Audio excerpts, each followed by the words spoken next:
Yeah. I cannot explain enough how phenomenal it felt. It was just, I've never felt anything like it. It had lifted. It swiped my depression in one session.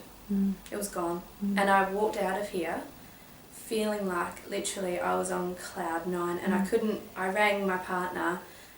He missed my calls. He was doing something or other, and he got 5 missed calls from me. I called my sister-in-law, who I'm very close to. I called my mum. I called everyone I could think of on the way home, and just said, it's gone. It's gone. I can't believe it's gone. There's nothing there. It's just, wow. Like I felt like I was 25 again before all of this stuff had happened to me. And it knocked it out of the park. It knocked it out of my head, and it was the most amazing and surreal. I still can't really quite believe it that it's happened. And I got home, and Todd, my partner, he said he just watched me for 3 days, and he couldn't believe what he was seeing, because I was so, he said, you just floated through your day. You could have a conversation with me and you looked me in the eye. You weren't somewhere else up in your own head. And I just remember the feeling of those, like, because I had thoughts that would loop around my head constantly.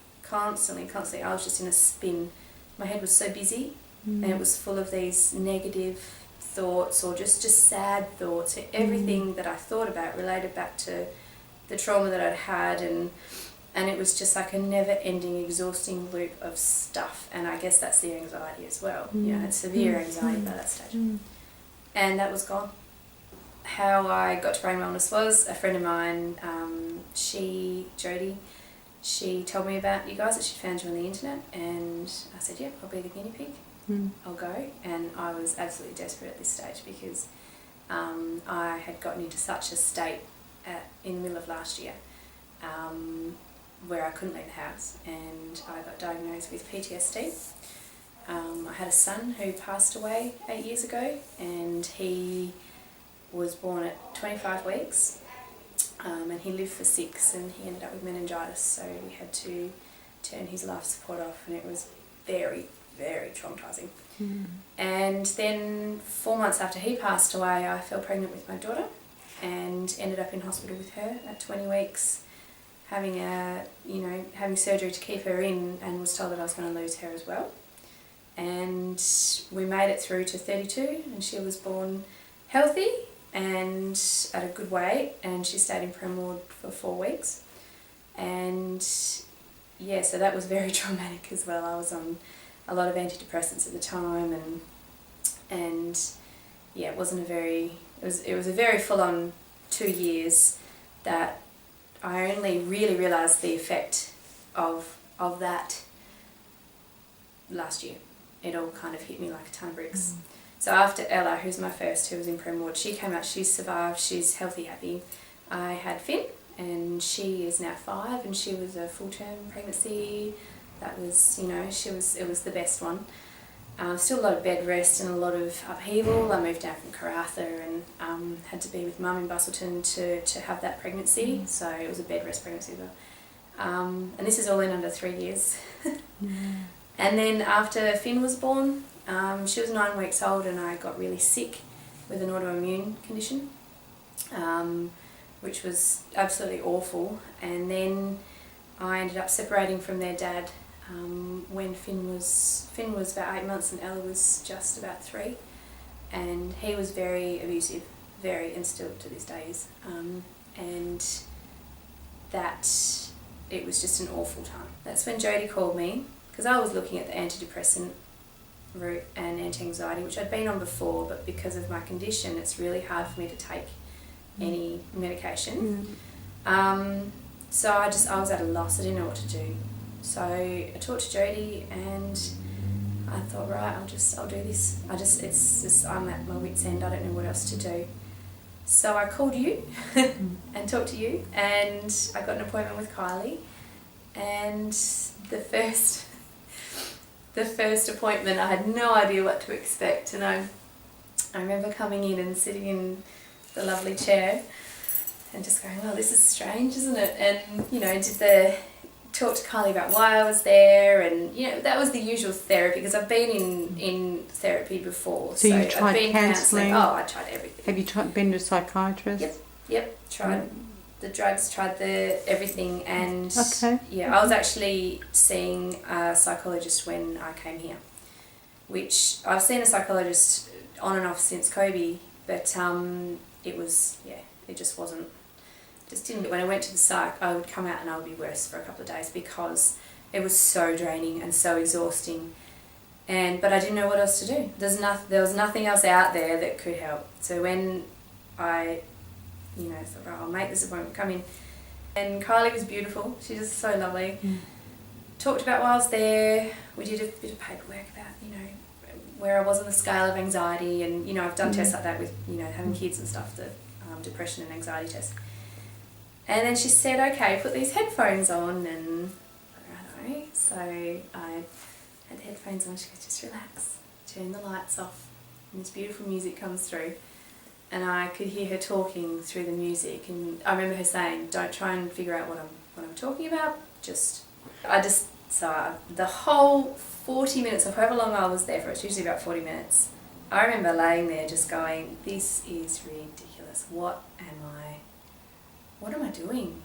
How is this going to help me? Like, okay, I'm relaxed, this is great, it's really chilled out. The whole time I didn't go to sleep, because I can't just fall asleep, I'm not like that. I went in and out of relaxation. I was very relaxed, and I didn't realise how deeply relaxed I was until Kylie, she taps you on the foot to wake you up, kind of, to bring you back. Up until the very last, I just remember thinking, this isn't going to work. How can this work? What am I doing? Okay, alright, just go. And she woke me up, and I came out of it, sort of woke up out of the state I was in. I remember looking around, and Kylie said, so how do you feel? And I literally could not believe what I was feeling. Describe it.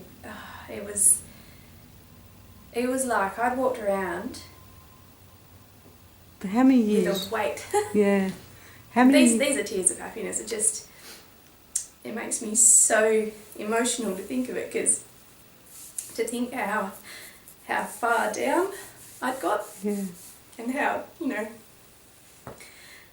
but it was like this weight that I'd had for 7 years at that stage, 7 years, had just gone.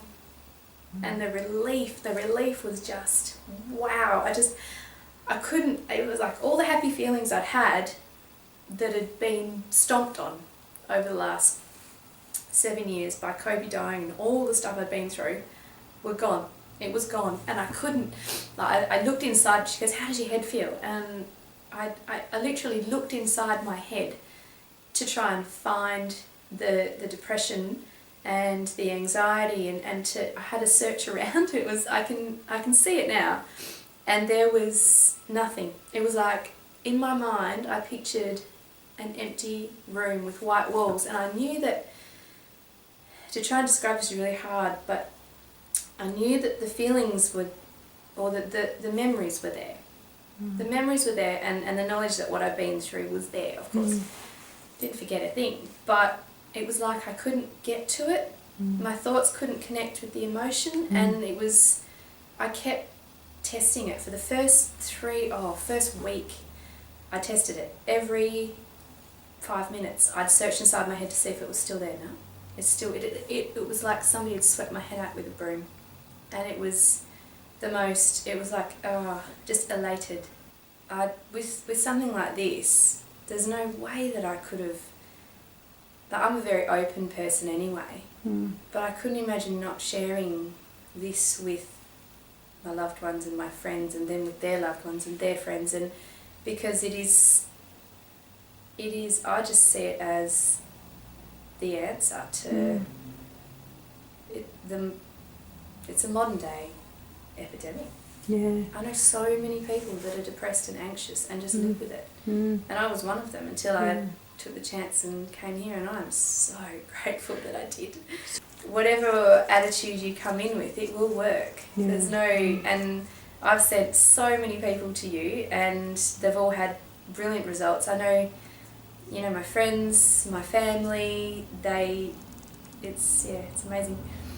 So thank you very much. Now, So thank you. So I can't even begin to thank you guys so much for what you've done for me. You've given me my life back. There's no other way to say it. And you've given my kids, here again, a mum that can be there for them. So yeah, I get so emotional about it because it is just, it's the best thing that's ever happened to me.